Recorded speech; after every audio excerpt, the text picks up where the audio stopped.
Hi friends, అందరికీ నమస్కారం. Friends, ఇవాళ వీడియోలో తెలంగాణ గవర్నమెంట్ రీసెంట్గా ప్రవేశపెట్టిన ఎఫ్ఎస్సి కార్డ్ అంటే ఫుడ్ సెక్యూరిటీ కార్డుకు సంబంధించిన వీడియో ఇది.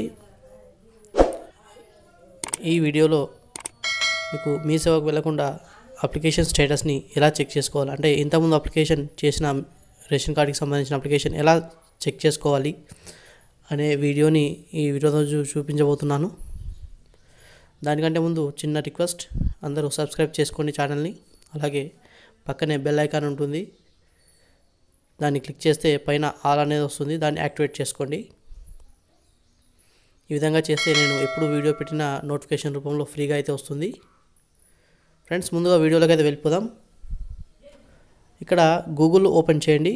గూగుల్ ఓపెన్ చేసి కింద ఇప్పుడు డిస్ప్లే పైన కనిపిస్తున్న వెబ్సైట్లోకి అయితే వెళ్ళండి. TSEPDS అని టైప్ చేయండి. టైప్ చేసిన తర్వాత ఎంటర్ చేస్తే ఈ విధంగా వీడియోలోకి అయితే వస్తుంది, వెబ్సైట్లోకి వెళ్ళిపోతారు. ఇక్కడ గూగుల్లో మీకు కొన్ని రకాల వెబ్సైట్లు చూపిస్తాయి. ఇక్కడ ఫుడ్ సెక్యూరిటీ యాక్ట్ ఉంది కదా, దానిపైన క్లిక్ చేయండి. ఇక్కడ FSC సెర్చ్ అది కూడా చేసుకోవచ్చు. అఫీషియల్ వెబ్సైట్లోకి నేను తీసుకెళ్తున్నాను. ఇక్కడ ఫుడ్ సెక్యూరిటీ యాక్ట్ ఉంది కదా, దానిపైన క్లిక్ చేయండి. క్లిక్ చేసిన వెంటనే మీకు ఈ విధంగా పేజ్ అనేది ఓపెన్ అవుతుంది. మొబైల్లో అప్లోడ్ చేస్తే ఇలా వస్తుంది, కంప్యూటర్లో అయితే కొద్దిగా స్క్రీన్ అది పెద్దగా వస్తుంది కాబట్టి అట్లా వస్తుంది అన్నమాట పెద్దగా. ఇక్కడ చూసుకున్నట్లయితే పైన FSC సెర్చ్ ఉంది కదా, దీనిపైన క్లిక్ చేయాలి.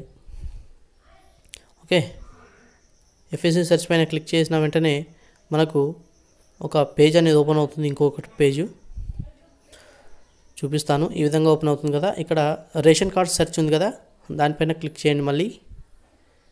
సో దీనికి సంబంధించిన వీడియో నేను ఆల్రెడీ ఇంతకుముందు చేశాను. సో ఇప్పుడు మళ్ళీ కొత్తగా చేస్తున్నాను వీడియో. ఇక్కడ FSC అప్లికేషన్ సెర్చ్ ఉంది కదా, దీనిపైన క్లిక్ చేయండి. ఇది క్లిక్ చేస్తే మీకు 3 ఆప్షన్స్ అయితే అడుగుతుంది.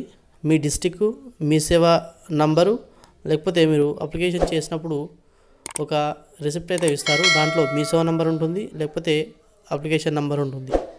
ఈ 2 నంబర్లలో ఏ నంబర్తోనైనా మీరు అప్లికేషన్ని సెర్చ్ చేసుకోవచ్చు. ఇక్కడ ఫస్ట్ మీ డిస్టిక్ ఏదో అది సెలెక్ట్ చేసుకోండి. చేసుకున్న తర్వాత ఇక్కడ మీ సేవా నంబర్ సంబంధించి ఒక ఆప్షన్ అయితే ఉంటుంది. ఆ ఆప్షన్ని ఇక్కడ ఎంటర్ చేసి ఇక్కడ సెర్చ్ పైన క్లిక్ చేయగానే మనకు ఒక పేజ్ ఓపెన్ అయ్యి దాంట్లో మనకు సంబంధించిన డీటెయిల్స్ అనేది ఓపెన్ అవ్వడం జరుగుతుంది. ఇప్పుడు చూపిస్తాను చూడండి. నేను ఇక్కడ అప్లికేషన్ నెంబర్ అయితే వేసాను. వేసిన తర్వాత ఇక్కడ సెర్చ్ మీద క్లిక్ చేస్తున్నాను.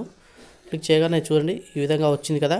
ఇక్కడ పెండింగ్ ఎట్ ఇంతకుముందు చూపించేది, అంటే ఇక్కడ ఎవరి దగ్గర వద్ద పెండింగ్ ఉందో చూపించేది. ఇప్పుడు ఆ ఆప్షన్ అనేది తీసేశారు. సో మీరు ఏం చేస్తారంటే మండల ఆఫీస్కి వెళ్ళి కనుక్కోండి, లేకపోతే కలెక్టర్ ఆఫీస్కి వెళ్ళేసి కనుక్కోండి ఎక్కడ పెండింగ్ ఉందో అక్కడికి. ఓకే, ఇది ఫ్రెండ్స్ ఇవాళ వీడియో. నచ్చింది అనుకుంటే ఒక లైక్ చేసి షేర్ చేయండి, 10 మందికి తెలుస్తుంది friends information. Thank you for watching. జై హింద్, జై భారత్.